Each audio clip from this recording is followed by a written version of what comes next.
Hey everyone, it's Ken here. It's lantern time once again, and I am back. Sorry for being AWOL last week, but sometimes things just happen that you have to take care of, and yeah, I was so busy I didn't really have time, and things got, carried away, and I kind of skipped off there. But I'm back. No major problems, nothing going on, but a lot of people have a lot of problems right now. The hurricane, and I really hope it's not affecting any of my viewers. I really want to give a shout out to everybody. That was a real tragic event that we just had, and I hope everybody's safe and all safe and sound there, and hopefully for the best. But be that as it may, got a couple new lanterns here to show off today, and this was a rescue piece that I just picked up.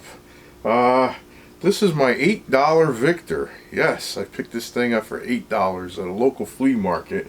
However, there's a couple caveats to that. First off, it was missing the cap, so big shout out to WT Kirkman for supplying the cap, for purchasing the cap and be able to make these fine caps. They're really good, fits beautiful, and also the burner cone was missing that I had to purchase also from WT Kirkman.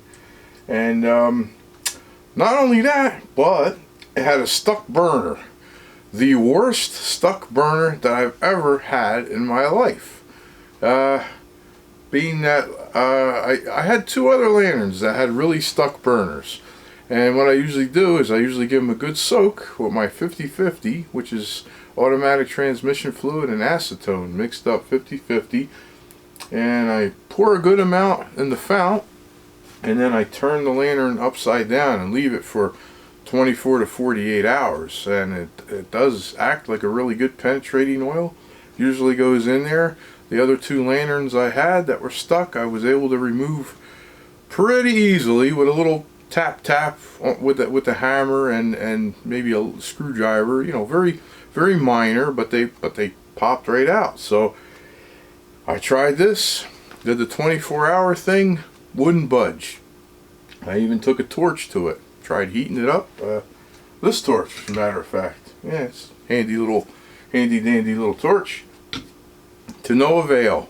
So I figured, well, by then I burned out everything that I had in there, because I got a little smoke and everything out of it. So I mixed up another batch of the 50-50. Good amount. Probably 2-3 ounces of it. Poured it into the fount, put it upside down, let it soak for another 24 hours. I figured, boy, this'll do it. Nothing. That thing was like glued in there or something. I don't know. So I tried another trick, tapping on the opposite side of the shaft here. I didn't want to, it does come through the burner, and I took a flathead screwdriver, tap, nothing. Tapping away, and pulling on it. Felt like I was going to pull the inside of the fount out, the cup. When all of a sudden, guess what happens? My cameraman, the trusty cameraman who won't show himself, says, Dad, nah, you're gonna ruin your lantern.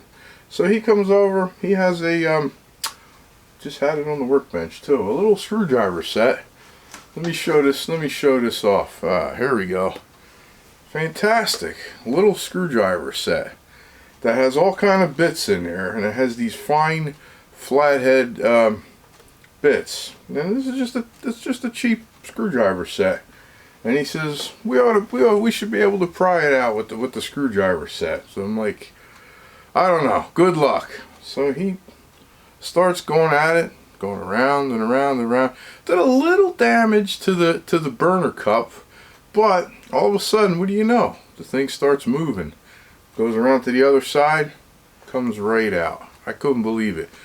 And it wasn't that bad. It really wasn't that bad. What I think happened, it's a painted lantern, and since it was missing the cone, and upon further investigation, it looks like somebody set the burner in there and painted it right into place. Now I don't know why the heat from the torch didn't burn up the paint, but I guess it was a combination problem with the rust, the paint, But let me tell you, that was the worst thing I ever had. I thought I was going to wreck the lantern. But, like I said, little minor damage around there. But I was able to take a Dremel with the grinder and grind it, straighten it out, and everything. You could hardly notice there's any damage to it.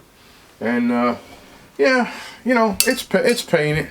Obviously, it's red, and probably just going to leave it that way for now. I would like to eventually strip it. It's probably might be a nice lantern underneath the red paint. In fact, it's only my second Victor, believe it or not. I only have one other Victor, and I believe it's a later model because it has the larger cap on it. Otherwise, similar, except it does have the reinforcements in the air tubes. It has this doesn't have any reinforcements, and the smaller this has the 9/16 24 TPI fuel cap. So I believe this is actually an earlier model, but nonetheless, I thought I was going to have to give it up. I really, but I only paid $8 for it. Figure it's worth that for the globe anyway. But never mind that. We saved it. We saved it good. So without further ado, why don't we light this up? I did have a lighter here somewhere. Yeah, I did. Okay. Let's crank it up just a bit. And we'll give it a glow here. And, whoa, that's way too much. Okay. While we let that burn and enjoy that, also notice I have another new addition. I have a nickel plated, battery operated Jenks railroad lantern. And patent date July 25th, 1911. This is a really early lantern. One of the guys on my Facebook lantern page put it up for sale. Shout out to Mark. Thank you so much. Put this up for sale. I was really interested in it. It's a really cool lantern, and it's going to be probably my next project. Let's see what we got to do here. I want to show you. We'll open it up.